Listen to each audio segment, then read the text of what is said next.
Sylvain, bonjour. Et bonjour. Quelques mots donc sur ces festivités. Aujourd'hui, place d'Hôtel de Ville. Ça a commencé hier avec la fête de la musique. Vous avez combiné la fête de la musique et le passage aujourd'hui de la flamme olympique. Exactement, hier on a eu une belle journée, une belle soirée de la fête de la musique classique avec des concerts un petit peu partout en ville.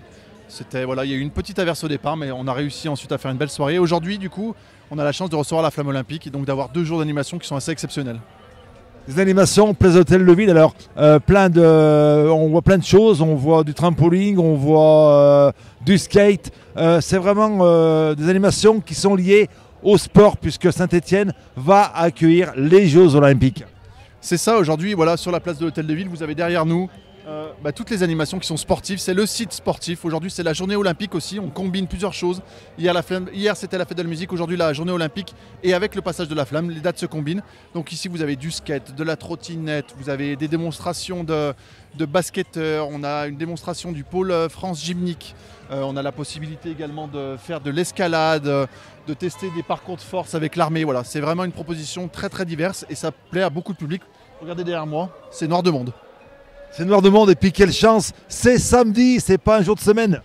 Exactement, on a eu une chance au tirage comme on dit. C'est-à-dire qu'aujourd'hui on accueille la flamme olympique le lendemain de la fête de la musique et le jour de la journée olympique.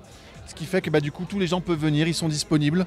Donc c'est formidable, voilà, il y a du monde. Le temps est à peu près avec nous, il fait pas trop chaud, c'est pas si mal finalement. Et ça s'annonce une belle après-midi. Allez, alors on enregistre ce petit reportage. La flamme n'est pas encore arrivée ici à Hôtel de Ville. Alors, les horaires, c'est quoi? Alors les horaires, je regarde ma montre, il est 16h14. Elle passe sur la place d'Orient à 18h09. Et ici, du coup, elle va s'enfiler quelques minutes après. Voilà. Donc sur les coups de 18h10, on va voir passer la flamme olympique. Et les animations se poursuivent jusqu'à, je ne veux pas dire de bêtises, mais un peu plus tard dans la soirée, en tout cas sur la place d'Hôtel de Ville et sur les autres sites en ville. Voilà, il y a encore des concerts sur les autres sites en ville. On voit Place d'Orient, il y a une scène qui est montée. Donc il y a encore des groupes de musique pour fêter la flamme olympique, la fête de la musique. Et puis, on a du mal à y croire, mais l'arrivée de l'été. Alors l'arrivée de l'été, je sais pas, mais en tout cas l'arrivée de la flamme, ça c'est sûr. Ouais, il y a des concerts sur la place d'Orient, on a des concerts sur la place de l'Hôtel de Ville, sur la place Jean Jaurès. Et ensuite, il y a eu beaucoup de choses qui ont été proposées en ville aussi, ici et là.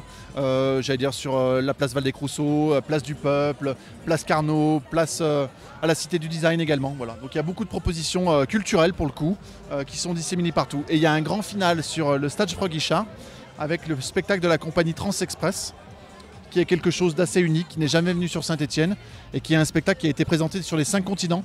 Donc c'est vraiment quelque chose qui est unique. Une chance pour Saint-Étienne d'accueillir cette flamme olympique, d'accueillir les Jeux Olympiques. Ouais, c'est une chance incroyable, c'est-à-dire que même en rêve ça paraissait un peu fou. 100 ans que la France n'avait pas accueilli les Jeux et 100 ans après elle les accueille à nouveau. Paris est de la ville haute et Saint-Étienne est site olympique avec du coup des rencontres de football. Voilà, donc c'est une belle histoire qui peut-être qu'on n'aura pas l'occasion de le voir à nouveau de notre vivant, tous ces événements-là. Donc je pense qu'il faut en profiter, on ne sait jamais. Voilà. Qui sait, peut-être qu'on ne les verra jamais plus. Donc c'est le moment, il faut être aujourd'hui et ensuite tout l'été sur Saint-Étienne pour les Jeux Olympiques.